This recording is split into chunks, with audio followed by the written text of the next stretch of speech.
상가건물 임대차 보호법에서 상가건물 권리금 계약을 보겠습니다. 상가에서 장사하는 분은 시설 인테리어, 투자, 특정 지역에 따른 권리금 프리미엄 등을 감안한 전체 권리금이 형성되는데, 임차 종료 시 새로운 임차인에게 권리금을 팔게 되는데, 이때 계약을 하게 되는 것이 권리금 계약인데, 이에 따른 전반적인 사항을 대해서 알아보겠습니다.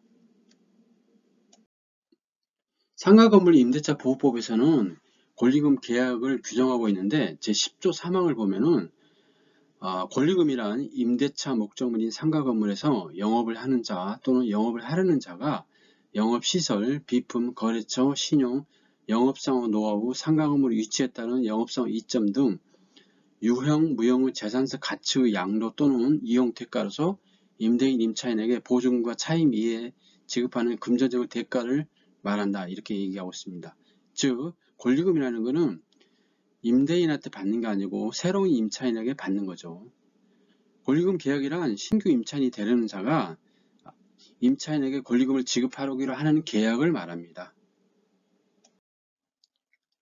그러면 10조 사항을 보면은 권리금 해수기의 보호에 대해서 규정하고 있습니다. 즉, 임대인이 현재 임차인이 이제 권리금을 이제 새로운 임차인에게 받으려고 하는데 그거를 방해해서는 안 된다는 거죠.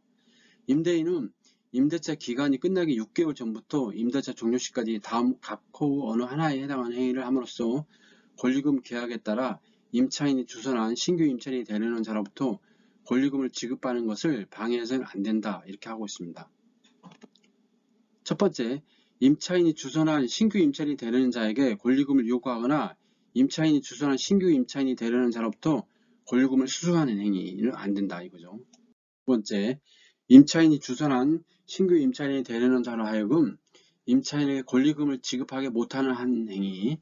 세 번째, 임차인이 주선한 신규 임차인이 되려는 자에게 상가 건물에 관한 조세, 공과금, 주변 상가금의 차임 및 보증금, 그 밖의 부담에 따른 금액에 비춰 현재 고액의 차임과 보증금을 요구하는 행위도 안 된다는 거죠.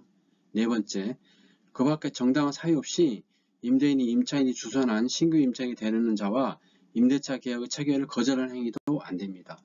이 네 가지에 대해서는 임대인이 권리금에 대해서 임차인이 이제 권리금을 확보하려고 하는데 요거를 절대 방해해서는 안 된다는 거죠.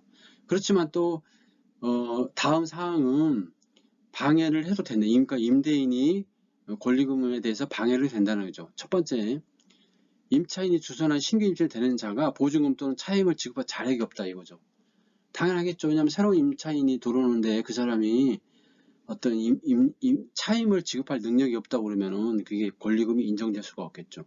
두 번째, 임차인이 주선한 신규 임차인이 되려는 자가 임차인으로서 의무를 위반할 우려가 있거나 그 밖에 임대차를 유지하기 어려운 상황이 있는 경우, 예를 들어서 본업이 임차의 어떤 목적물이 식당인데 거기다가 이래서 다른 어떤 혐오 시설을 한다든지 아니면 식당과 관련 없는 걸 한다고 그러면은 그게 인정할 수가 없겠죠. 세 번째, 임대차 목적물이 상가금을 1년 6개월 이상 영리 목적으로 사용하지 않는 경우에는 이게 해당이 됩니다. 네 번째, 임대인이 선택한 신규 임차인이 임차인과 권리금 계약을 체결하고 그 권리금을 지급한 경우죠. 당연히 이제 그러겠죠. 주선을 했으니까. 그 다음에 이제 임대인이 제1항을 위반하여 임차인에게 손해를 발생할 때에는 그 손해를 배상할 책임이 있다. 이 경우 손해배상은 신규 임차인이 임차인에게 지급하는 권리금과 임대차 종료자 권리금 중 낮은 금액을 넘지 못한다. 쉽게 말해서 그 임대인이 권리금 에 대해서 방해를 하는 경우에는 손해배상 책임이 있다, 이거죠. 네 번째, 임대인에게 손해배상을 청구할 권리는 임대차가 종료한 날부터 3년 이내에 행사하냐면 시효 완성으로 소멸된다. 그러니까 이 채권이 3년의 어떤 소멸 시효가 있기 때문에 3년 이내에 청구를 해야 된다, 이거죠. 다섯 번째, 임차인은 임대인에게 임차인이 주선한 신규 임차인이 되려는 자의 보증금 및 차임을 지급할 자력 또는 그 밖의 임차인으로서 의무를 이행할 의사 능력에 관하여 자신이 알고 있는 정보를 제공해야 된다, 이거죠. 당연히 그 사항에 대해서 임대인에게 얘기를 해야 또 임대인이 그거에 대해서 인지를 하고 있어야 된다는 거죠. 그렇지만 이제 모든 상가가 권리금이 적용되는 게 아니고 다음 두 가지는 권리금 적용이 되지 않습니다. 뭐 전통 시장이라든지 뭐 특별법 위한 뭐 이런 거는 안 되고요. 두 번째는 국유 재산인 경우도 안 됩니다.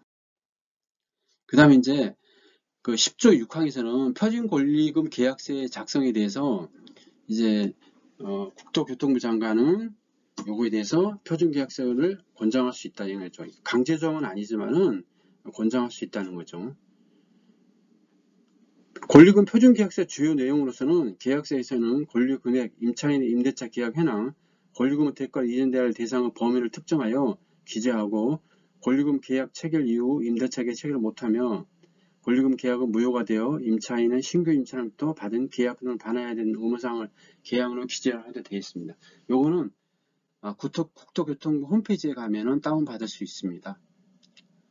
10조 7항 권리금에 대해서 만약에 이제 분쟁이 생긴 경우가 있을 수 있기 때문에 감정평가의 절차와 방법 등에 대한 고시할 수 있습니다. 이제 마지막으로 이거는 다 뭐 상가 임대차 보호법에 해당되는데 만약 임차인이 3개의 어떤 차임 연체액이 있는 경우에는 임대인은 계약을 해지할 수 있습니다. 그럼 지금까지 그 권리금 계약된 일반에 대해서 알아보았습니다.